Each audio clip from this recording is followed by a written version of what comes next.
Hare Krishna, dear devotees, please accept my Bhaktipurna Pranam. Om Namo Bhagavate Vasudevaya. Om Namo Bhagavate Vasudevaya. Om Namo Bhagavate Vasudevaya. Namo Vishnupadaya Krishna Prasthaya Bhutale Srimati Jaya Pataka Swami Iti Namine.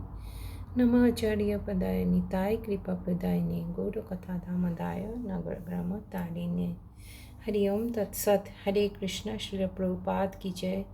अनंत कोटि वैष्णव वृंद की जय। तो अभी जो महाकुंभ शुरू हुआ है और आप सभी देख रहे हैं टीवी पे लाखों तादाद में करोड़ों लोग आके महाकुंभ में महास्नान कर रहे हैं। तो ये जो है महाकुंभ, आप लोग तो सुने होंगे महाकुंभ, अर्धकुंभ और पूर्ण कुंभ के बारे में।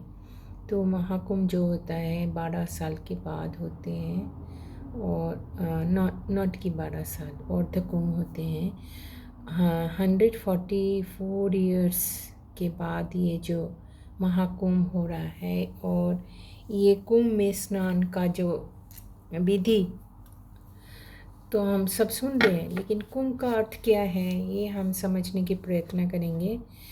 कुंभ का मतलब होता है पात्र यानी कि कलश। तो हमें चाक्षुष मनंतर की याद आ रहे हैं जब सागर मंथन हुआ था और समुद्र मंथन से जब अमृत उत्पन्न हुए थे, तो उस अमृत की वो जो अमृत कलश धन्वंतरि जो आयुर्वेद के अधिष्ठात्री देव हैं, वो अमृत कलश पूर्ण लेकर उत्थित हुआ था। तो तभी असुर लोग असंयमी हैं, वो उनके हाथ से जब कलश को छीन लिया था, तभी अमृत की कुछ बूंदे 4 स्थान में गिरा था। तो एक जो है प्रयागराज, गंगा यमुना और सरस्वती की संगम स्थल है वहाँ पे। दूसरा है हरिद्वार। तीसरा जो है उज्जैन और नासिक। ये 4 स्थान में गिरा था। तो ये 4 स्थान बहुत ही पवित्र हो गया क्योंकि अमृत गिरा था। तभी हम आएंगे कि ये जो सागर मंथन क्यों करना पड़ा था, थोड़ा सा डिटेल में हम जाएंगे। कि जब समुद्र मंथन, जब देवता है इंद्र का, स्वर्गलोक का देवता, उनके मन में बहुत अहंकार आ गया था और वो सोचने लगा कि मैं तो स्वर्गराज की देवता हूँ। तो जब दुर्वासा मुनि आ रहे थे और ऐरावत में चढ़ के जब इंद्रदेव गुजर रहे थे, तो कृपावश होकर दुर्वासा मुनि अपने गले के फूलों का हार उनको पहना दिया था। लेकिन इंद्र को लगा मैं तो स्वर्ग की अधिष्ठात्री, मतलब स्वर्ग का राजा हूँ, मुझे फूल की माला की क्या आवश्यकता है, मैं तो मणि मुक्त हीरा ये पहनता हूँ। तो उन्होंने अपने गले से माला उतार के अपनी ऐरावत को पहना देते हैं और ऐरावत कुछ समय के बाद पैर के नीचे कुचल देता है। तो इससे क्या है, दुर्वासा मुनि से वैष्णव का अपराध हो गया था। वो वैष्णव की जो आशीर्वाद है वो तो हमें बहुत श्रद्धापूर्वक विथ रेस्पेक्ट ग्रहण करनी चाहिए। तो दुर्वासा मुनि इंद्र को श्राप देते हैं कि तुम श्रीभ्रष्ट हो जाओ। तो इस तरह सारे देवतागण अपने पूरा श्री को वंचित हो गए। लक्ष्मी देवी उन्हें चढ़ के चल गए और असुर लोग स्वर्गलोक आक्रमण करके अधिकार कर लेते हैं। तभी ये देवतागण स्वर्गलोक से विच्युत हो जाता है। अभी उनको रहने के लिए कोई स्थान नहीं है, भटक रहे हैं इधर उधर। तभी जाके ब्रह्मा जी के पास जाते हैं और उनकी दुख की कहानी सुनाते हैं। तब ब्रह्मा जी सारे देवतागण को लेके क्षीर समुद्र में जाते हैं और प्रभु से विनती करते हैं कि हमारी सहायता करें। तब भगवान विष्णु ने कहते हैं, उनकी दैववाणी संतुष्ट होते हैं ब्रह्मा जी और देवतागण की स्तुति से होते आप जाके असुर लोगों से संधि कर लो और सागर मंथन करो, और समुद्र मंथन से जो अमृत उत्थित होगा उससे पूर्ण फिर से बलशाली हो जाएंगे सब देवतागण। तो जब उस समय बलि महाराज राजा थे असुरगण का, तो इंद्र जाके उनसे संधि करते हैं और बोले दोनों मिलके इकट्ठा सागर मंथन करेंगे और उससे जो अमृत उत्थित होगा तो दोनों में आपस में बांट लेंगे। तो अब चलते हैं इस अध्याय में। क्षीर समुद्र मंथन जब हुआ था, कैसे पहले ही अमृत नहीं आया था, पहले जो आया था हलाहल विष जब सागर मंथन से उठा और हाहाकार मच गया तीनों लोक में, तभी जाके महादेव कालकूट विष को पान करके सभी को विपद मुक्त करते हैं। और जब कालकूट विष को हाथ में लेके जब पान कर रहे थे महादेव, तो कुछ बूंदे जो विष का कुछ बूंदे भूमि में गिरा। इससे क्या हुआ, वो जो स्कॉर्पियन है, मॉस्किटोज़ है, स्नेक बाइट्स, जो जो कुछ जीव उत्पन्न हुए जिसकी बाइट करते हैं तो हमें पीड़ा होती है, स्नेक बाइट, मॉस्किटो बाइट, बिच्छा, तो उससे सब मुक्त हो जाते हैं। इस तरह हम देखते हैं महादेव जब विषपान करते हैं उनका गले में तक आते हैं तो ब्लू कलर हो जाता है, तो उनका नाम हो जाता है नीलकंठ। तो हम भी भक्ति में जब शुरू करते हैं तो पहले ही अमृत हमें नहीं मिलता है।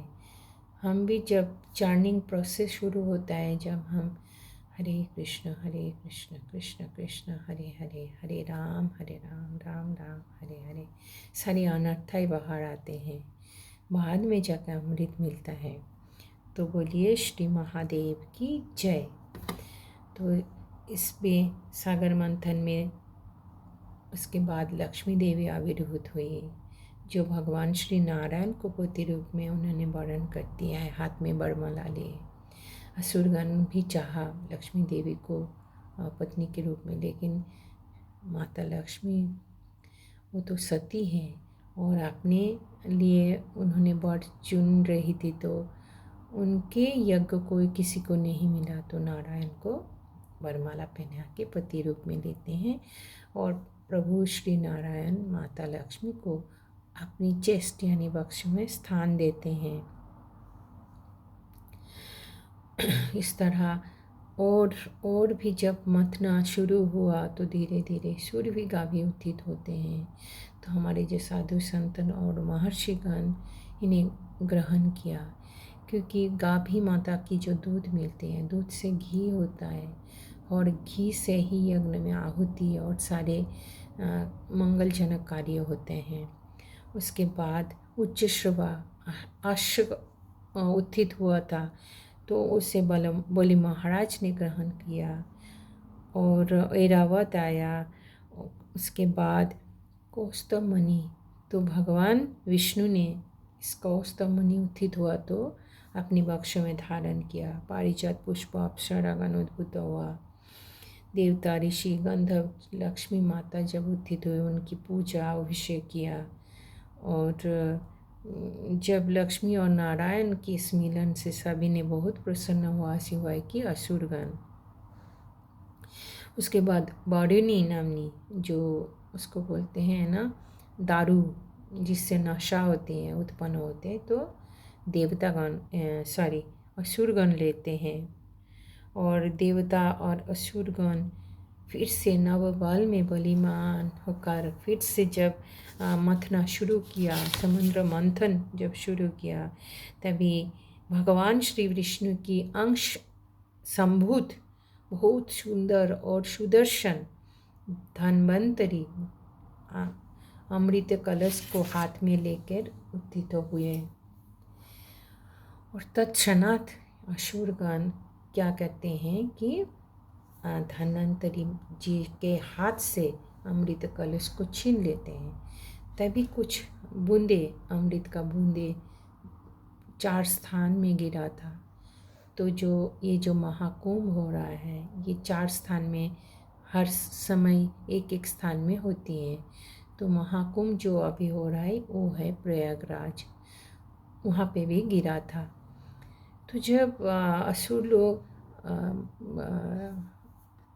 अमृत को छीन लेते हैं और देवतागण बहुत ही दुखी होके फिर से भगवान विष्णु की शरणापन्न होते हैं।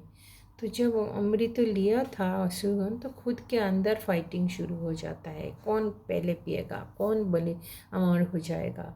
असुर लोग ऐसे ही होते हैं।